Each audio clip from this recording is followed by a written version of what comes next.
राजकारणात दर मिनिटाला काहीतरी नवं घडतंय। बातमी कुणीही दे, पण खरी अपडेट मिळते फक्त राजकीय लाईव्हवर। 8,19,70,000 रुपये एवढ्या किमतीच्या विकास कामांना शासन मान्यता प्रदान करण्यात येत आहे। सदर कामासाठी कार्यरत यंत्रणा सार्वजनिक बांधकाम विभाग जिल्हा बीड राहील ही ऑर्डर। याला म्हणतात काम। मी म्हणतो ना कामाचा माणूस हे ह्याच्या करता, त्याच्यामुळं जिल्हाधिकारी याच्या ताबडतोब चांगले कॉन्ट्रॅक्टर नेमत। कॉन्ट्रॅक्टर इथं फार हुशार आहे, डोकंच चालत नाही।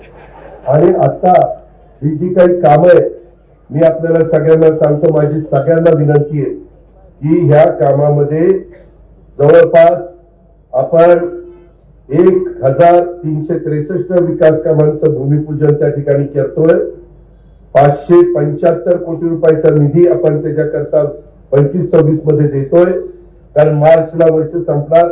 राहिलेला निधी पुढच्या वर्षात नवीन वर्षात पण त्या ठिकाणी दिला जाईल।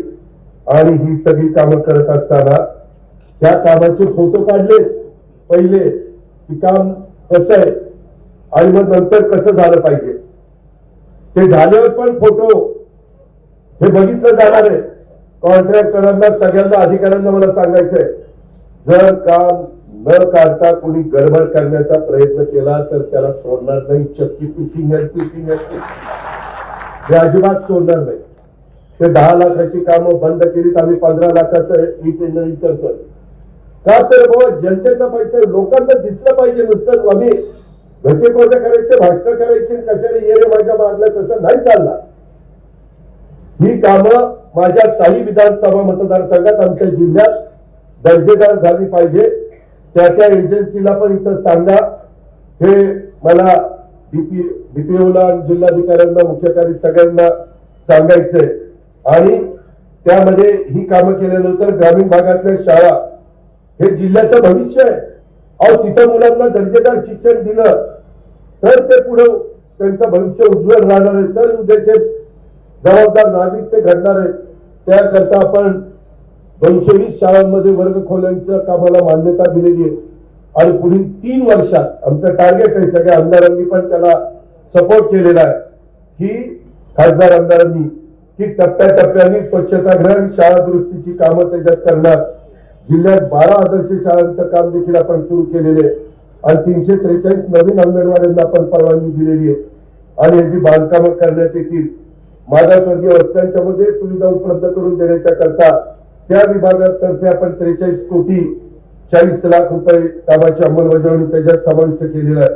त्याचबरोबर आपण पहिल्यांदाच बीड जिल्ह्याच्या इतिहासामध्ये हे सगळे 15 लाखाची कामं करतोय। ही पण गुणवत्ता राखली गेली पाहिजे, दर्जा उत्तम राहिला पाहिजे। यामध्ये अधिकारी पण जे जिल्हा परिषदेचे आहेत, माझी तर जिल्हाधिकारी तुम्हाला सूचना आहे की पीडब्ल्यूडी आणि सीओ, तुम्ही पीडब्ल्यूडी आणि जिल्हा परिषद आणि सगळ्यांना बोलून त्यांना सक्त सूचना द्या। आणि जर कोणी काही गडबड करत असेल तर ते सांगा, आपण समजावून त्यांना सांगू। नाही ऐकलं तर मग पुढची कारवाई नाईलाज असताना त्या ठिकाणी केली जाईल। नाहीतर म्हणाली 1 तारखेला पहिल्याच वर्षात आलाय, पहिल्याच वर्षी काय दिवसात काय बोलतोय, परंतु खरं ते सांगितलं पाहिजे ना बाबा। सुरुवातच आपण अशी करतोय, त्याच्यामध्ये आमचे मुख्य कार्यकारी अधिकारी असतील आणि त्यांची सगळी टीम असेल, त्यांचंही मी कौतुक करतो, अभिनंदन करतो। मित्रांनो, माझा स्वभाव असा आहे, जे चांगलं काम करतील त्याच्या पाठीवर शाबासकीची थाप टाकली पाहिजे, कौतुक केलं पाहिजे। पण जे चुकीचं काम करतील त्याला धडा पण शिकवला पाहिजे। काही गोष्टी काही काळात तुमच्या सगळ्यांच्या समोर येतील, काही चुका केल्या, त्या चुकांची किंमत त्यांना मोजावी लागेल। एवढं कसं धाडस करतात मला तर काही कळलेलं नाही। काही तर केस माझ्याकडे असे आलेले आहेत, म्हणजे माझ्या तर मी सांगितलेलं होतं, एका बहादरांनी माझीच खोटी सही करून टाकली। म्हणजे इथपर्यंत धाडस, अजित पवारांची खोटी सही कर, तुझ्या ह्याला काय माणूस काय। कलेक्टरला सांगितलं, जरी काही सांगितलं तरी पुन्हा कन्फर्म करा। आणि मी काय केलंय, इथं तुमच्याकडे राजेश देशमुखांनी काम केलेलं आहे, ते पूर्वी माझ्याकडे पुण्याकडे कलेक्टर होते। राजकीय घडामोडींचा सर्वात वेगवान अपडेट फक्त इथेच राजकीय लाईव्हवर।